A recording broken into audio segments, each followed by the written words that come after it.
ตัวใส่ตัวรายการ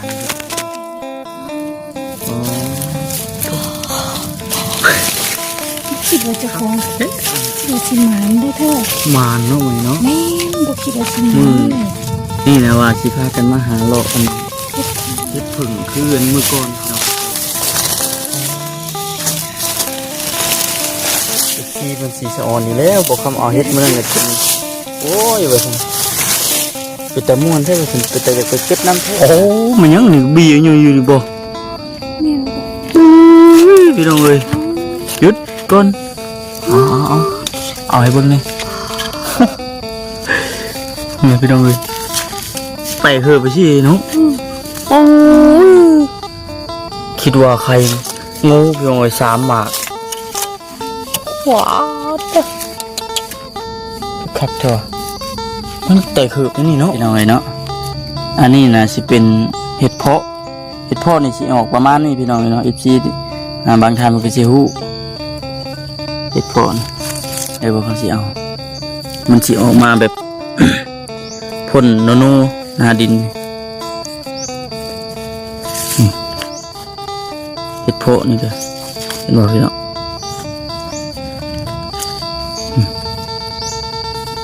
โอ้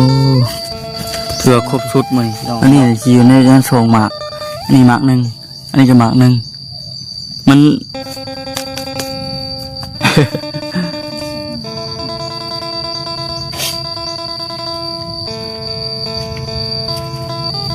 ปิดจอบปิดคุณจะไปตั้งหน้าคุณก็จะเอาให้ FC เบิ่งมาพี่น้องเห็นอยู่บ่ฮะเย็นอ๋อที่ใกล้หรือตัวนี้นี่พี่น้องเลยเห็ดเพาะเดินมาเลยได้ป่ะเห็ดดอนเห็ดปัวกระหายังบริทัวร์ผมไม่พี่น้องเลยบอกโอ้หมาไงที่เนาะนะอันนี้สองหมาปอเด้อพี่น้องครั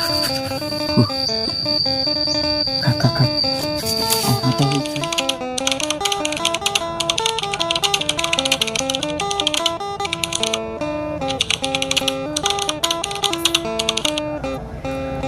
เห็นอยู่แต่ว่าคอยหาเลาะมูมันนี่เห็ดนี่นะโอ้ก็พี่น้องนี่ก็ดีเห็ดอันพอเขาไม่อยากเอาน้ำนิดเดียวโอ้ย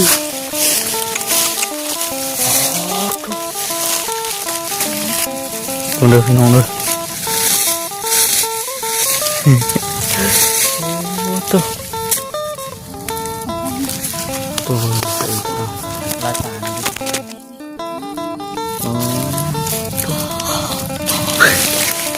คิดว่าจะคง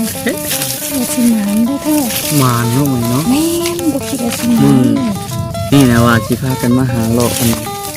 เฮ็ดผึ่งคืนเมื่อก่อนเนาะแต่ว่าเจอที่เด็ดใช่เลยนั่นบ่ที่เด็ดพี่น้องแล้วก็เลยเปิดหน้าเลขเปิดหน้าคลิปมากก็มันโอ้เฮ็ดปวกเบ้อมันดุพี่น้องเนาะ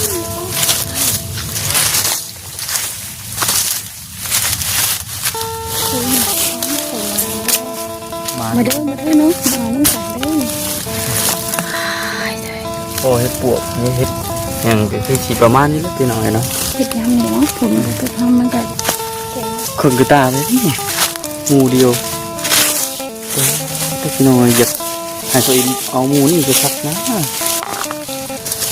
มันออกน้ำตัวพ่นพี่น้องเลยตะวันบนเขาเอาน้ำพ่นมันจะออกจะเนาะเอานี่ให้ดูก่อน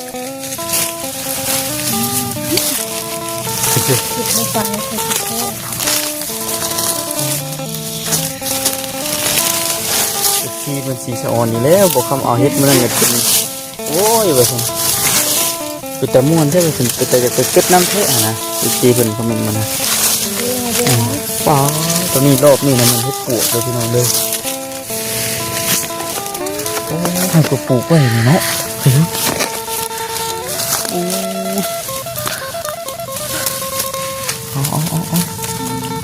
ขอเก็บน้ำ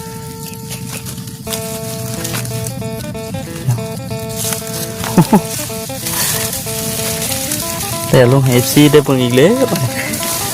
จังไดก็ฝากติดตามเบิ่งเด้อพี่น้องเด้อเนาะโอ้ดังเลยเย็นคนได้ยินนี่ ไปทางเดียว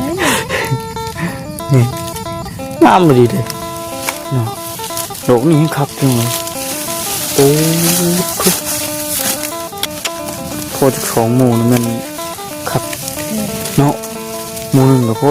เป็นนี่เด้อพี่น้องเป็นว่าคิดพอแล้วก็ได้นี่โอ้ทุกยังอยู่บ่เด้อมันสิออกเป็นหางมดแดงอยู่เนาะทางหมูนี่ก่อนตัวนี้ดูได้ครึ่งกระตาเลยพี่น้อง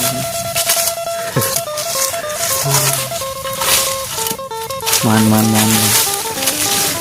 เอาให้ใส่อินเกิดเอาหมูสองดอกต้นเทียมมัน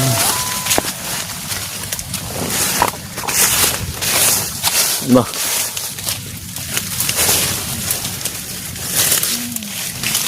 ว้าแต่มันบังก็ถือว่าแล้วก็ช่วงนี้นะมันเป็นช่วงอันช่วงยามเฮ็ดออกว่าซั่นซะเนาะคนก็เฮ็ดเวียกแน่นะพี่น้องเช่นว่าคนแล้วให้แล้วหน้าอันดำให้ดำหน้าแล้วนะแม่นโอ้ยมันก็คนออกป่าหาเฮ็ดหลายซั่นซะช่วงนี้นะเฮายังว่าพอมีโอกาสพอเฮ็ดอยู่สวยเด้อ สวยเติบอยู่มื้อนี้สวยเติบเลยพี่น้องเด้อแต่ว่าโชคว่าซั่นซะโชคดีมันโอ้ย นั่งเหมือนเลยครับ คักก็ดีเนาะติดตามเบิ่งนำกันอีกคือน้องว่าเฮาสิได้อีกจักโมงอันนี้คือหาก็ได้โมนึงตัวนี้โมนึงเลยทูอันนี้น่ะท่านว่าสิว่าอะไรเฮ็ดนี่น่ะมันเป็นราคาแล้วก็แซ่บเป็นคนนิยมกินรอบก่อนเนาะเฮาก็ได้ขายอยู่ได้เนาะรอบเอานำทางติดกับทางยางนะพี่น้องเอ้ย แล้วก็เบิ่งเนาะเล่นมา เรียกว่าให้ปลวกคนละแบบคนละอย่างอันนั้นเป็นให้ปลวกใหญ่ได้ตัวนั้นมันเป็นให้ปลวกจิกให้ปลวกเดือน7บ่เดินไปพี่น้องเลยโอ้โถมันฮะยังอยู่ชิเลาะพวกนี้ก่อนไปพี่น้องเลยหลังจากเจอเอาเห็ดหมูตัวนั้นเบิดเดี๋ยวบางคันสิพาไปเลาะเบิ่งตัวบนบางคำเคยเอาปล่อยมันสิบออกบ่ตัวอันเอาเมื่อกี้นี่จ้ะบนที่ว่ามันเคยออกเด้พี่น้องเนาะ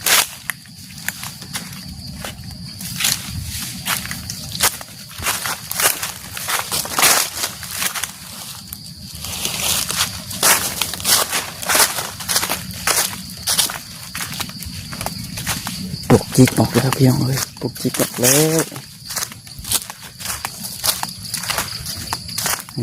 บนนี้กับเอาคำเอานะมันบนนี้โอ้ยตกใจเพื่อนพี่น้องเลยพี่น้องเมนโบเมนนะคือเห็นว่าเฮ็ดอันเบื่อออกเนาะเฮ็ดเบื่อออกนะมันเกิดจีออกอยู่ดอกเฮ็ดในอยู่ในกินเฮ็ดเที่ยวเขากินได้เขาทำซะ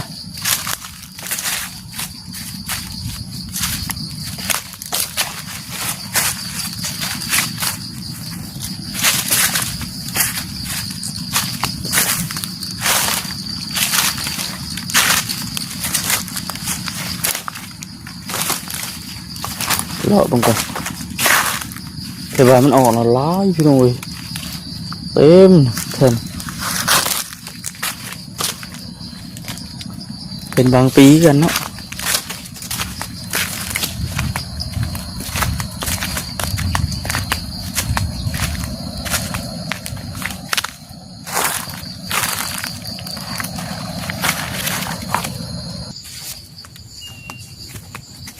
เ ฮ็ดหยังกันเข็นทางเฮ้ยเฮ็ดละงูเขาเฮ็ดละงูข่อยเจอเฮ็ดละงูเร็วกระตูแขนทางพี่น้องเอ้ยเฮ็ดออกกันมาให้ใจอินเพิ่นเอาโอ้งามดีเนาะผักชีดาแต่ว่าอันดอกเดียวพี่น้องเนาะกำลังพ่นออกจากไข่นี่เฮ็ดละงูตัว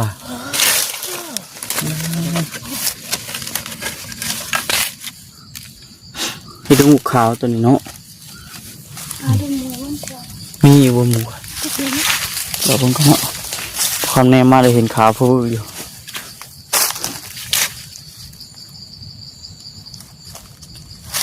ช่วงนี้มูอยู่ตรงนี้เนาะ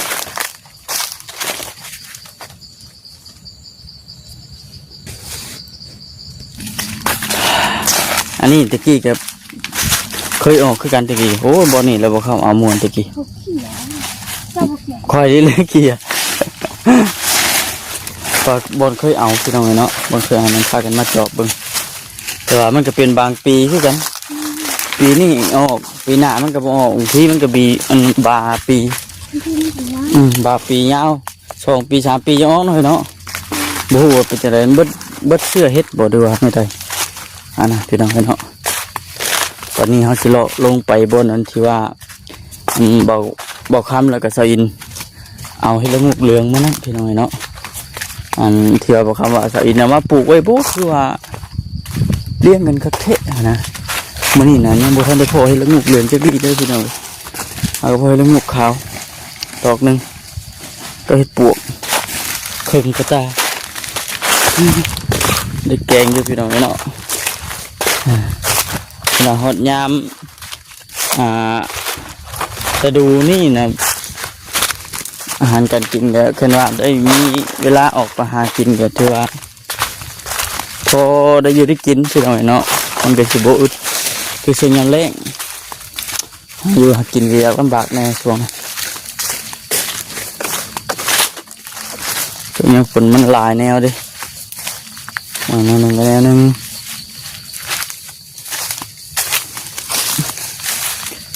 กี่ก็ออกอยู่เดียวพูนก็เจ้าคุดออกไปแล้วพู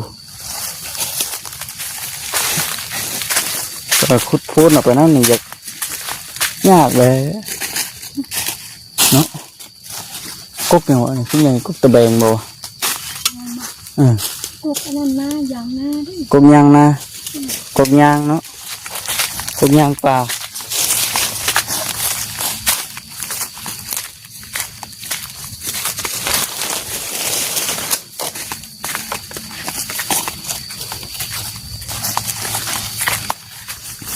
FC เพิ่นสอนอยู่ได้สอนได้มื้อนั้นโอ้ยอยากไปเก็บน้ำเด้ว่าซั่นเฮ็ดเด้เนาะไปเนี่ยมื้อมาคือมื้อนี้คือกันนี่เฮาออกมาเทือนเนาะมื้อใดบ่มาเลยเลาะขึ้นเฮือนดีแม่มื้อนี้บ่รู้ว่าสิไปทัวร์หรือบ่นี่นะหลอกไปตามที่บอลเขาเคยเห็นเอาแล้วจีเป็นว่าโอ้คือว่าเป็นอันถ่ายคลิปหาเฮ็ดด้วยกันเห็นว่ามันบ่ได้เห็นนั่นนะพี่น้องเนาะเวลาเขาเฮ็ดเรียกแน่นะก็เพื่อกับบ่ได้คอยยันมีเวลามาหาเลาะบึงนอกจากไปว่าเขาเฮ็ดเรียกแบบเสร็จสิ้นนะน้ำให้น้ำหน้าอะไรเรียกกันคือมือวานนี่คือกันมือวานนี่บอกคำคิดว่าบอกคำน่ะคิดว่าสีมาเลาะตอนช่วงเล้งเหมือนกันแต่ว่ามันแผนพลิกขึ้นออกเลยเปลี่ยนแผนมันคือคิดเลยแล้วก็ได้มาเลาะตอนเช้ากันเห็นป่ะขึ้นมาต่อสมมือกันหอดบนอันมือเห็ดปวกแล้วขนาดคนโบขนาดคนจะบ่เอากัน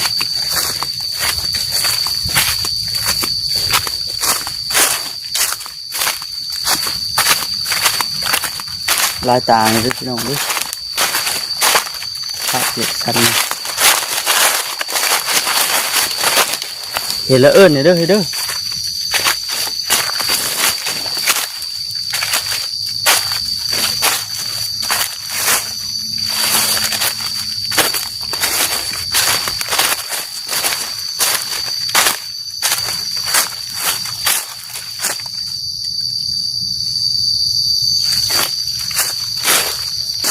ทางนี้ยังบ่ทันออกนะ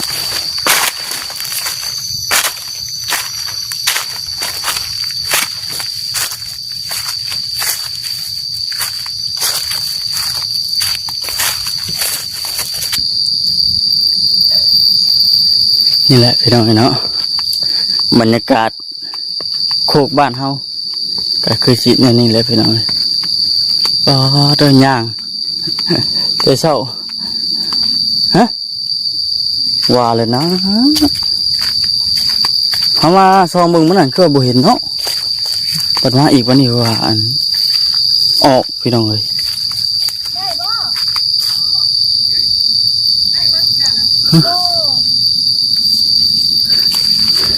เหมือนแล้วนี่จักเหมือนแล้วนี่จักเอา บ่โอ้คนเอาเลยพี่น้องเลยนะ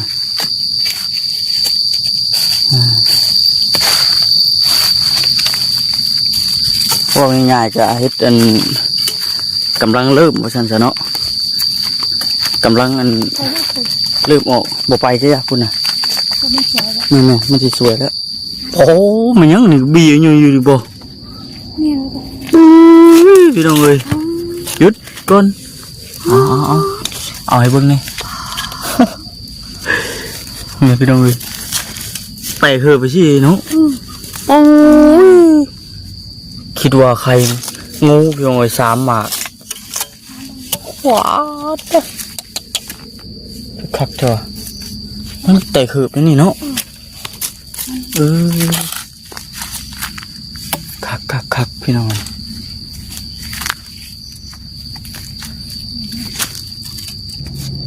นี่พี่น้องเอ้ยเนาะ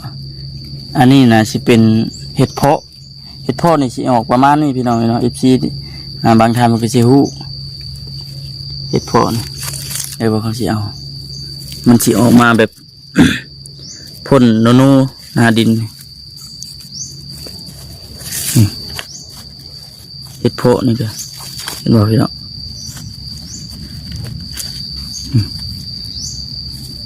โอ้ถือว่าครบชุดมื้อนี้พี่น้องเนาะ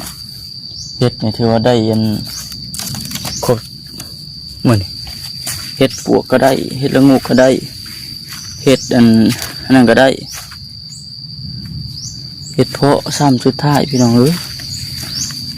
สีได้อยู่บ่ได้อยู่บ่นี่ปูตัวนี้ยังคักพี่น้องเอ้ยเฮ้ยโอ้ยบ่คำสิเฮ็ดอีใดวะ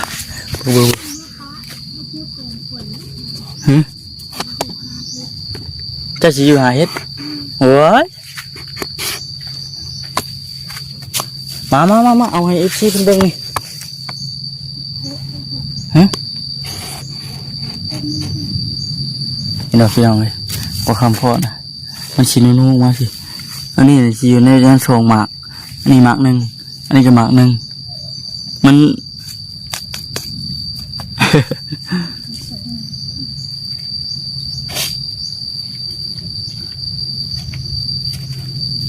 ปิดจอบปิดท้ายพี่น้องเลยขอเชียวขอเอาจับกล้องให้นะจับกล้องให้ก่อนเจนตัวเลยนี่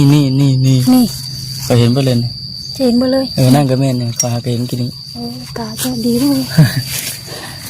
คุณจะไปตั้งหน้าคุณตะเกียบให้ FC เบิ่งมาพี่น้องเห็นอยู่ป่ะเห็นอ๋อตัวจี้ใกล้หรือตัวนี้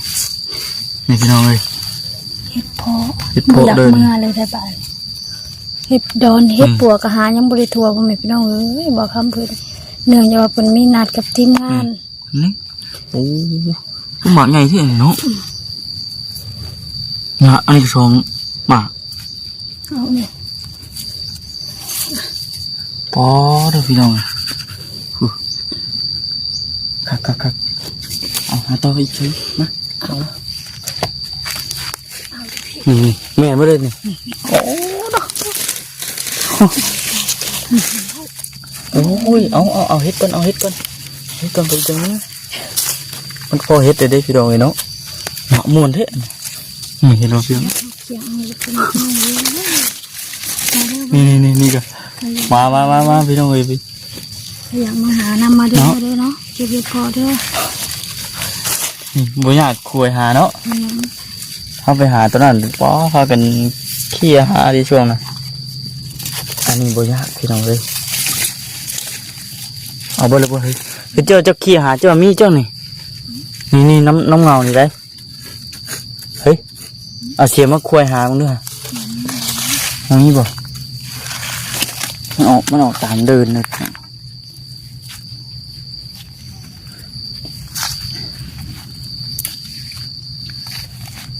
นี่เนาะเอามันไม่กระตาเขานะที่พวกกระตามาดินี่เปรี้ยวเลยนี่เห็นป่ะเห็นตัวนี้เฮ้ยนี่พี่น้องสองหมาก3 หมากโอ้เด้อมือล่างเขาช่วยเลยแบบโอ้ยคัก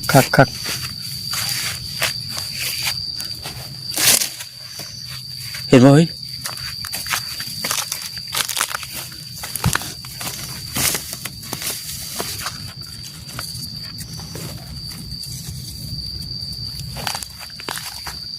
เลาะไปเรื่อยๆพี่น้องเลาะไปเรื่อยๆที่เขาเลาะไปเลาะมาก็เห็นเลย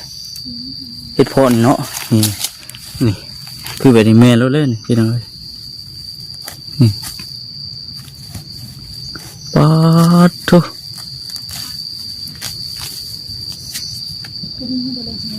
เนาะเมื่อไรก็มาอีกเอาแล้วสังวาเทะนี่อันนี้ก็ปูมวนเทะนี่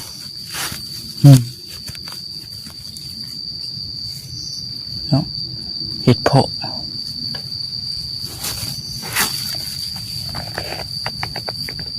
เห็ดนี่ว่าทางนั้นฮะ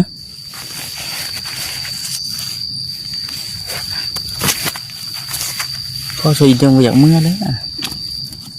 นี่พี่น้องเลยเต็มตาอะไรพอก็เลยไอ้พอมาเสริมบี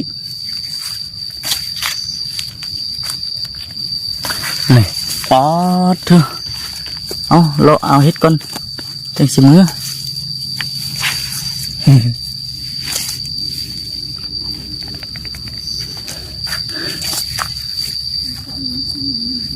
ฮะ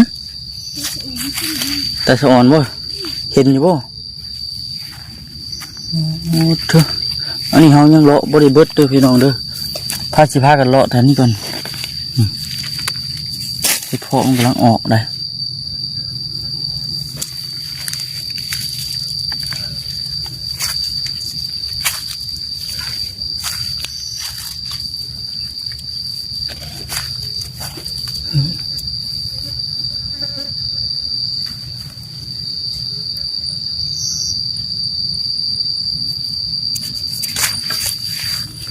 เห็นบ่เฮ้ย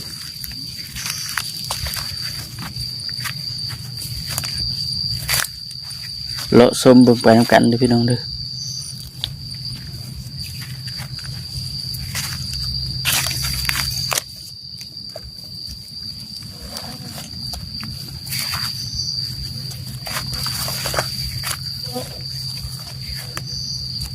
ตัวเป็นเพิ่นเมาเห็ดเพิ่นเอาเห็ดเพิ่นบ่ได้ปากได้ตัวนี้เพิ่นมานเห็ดด้วยเก็บเอาเนาะก็ตะเบิ่งดูโอ้เต็มกำมัน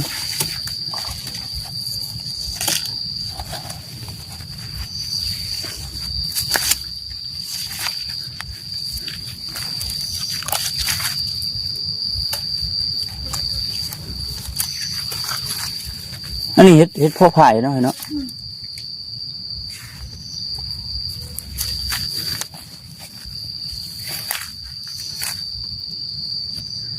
นี่พี่น้องเอ้ยเนาะ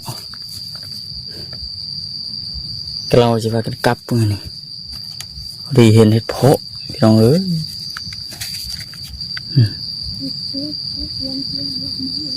ไปไปไป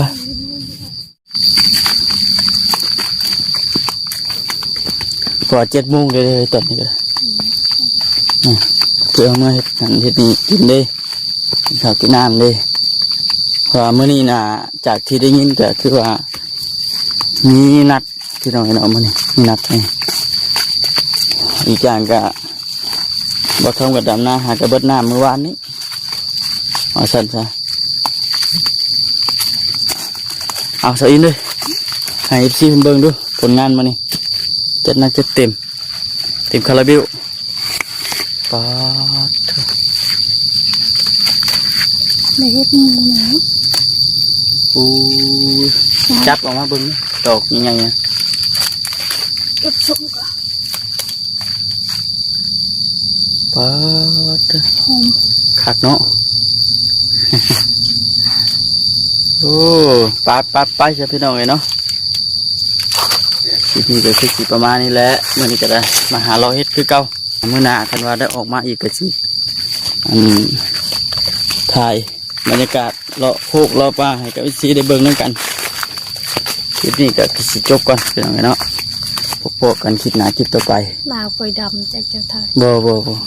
งามคือเก่า นี่คือก็ งามคือเก่า เอาเป็นขึ้นมันเหลวเลยนะ แน่นอน โอเคพี่น้องนะสบายดีเด้อพี่น้องเด้อสบายดี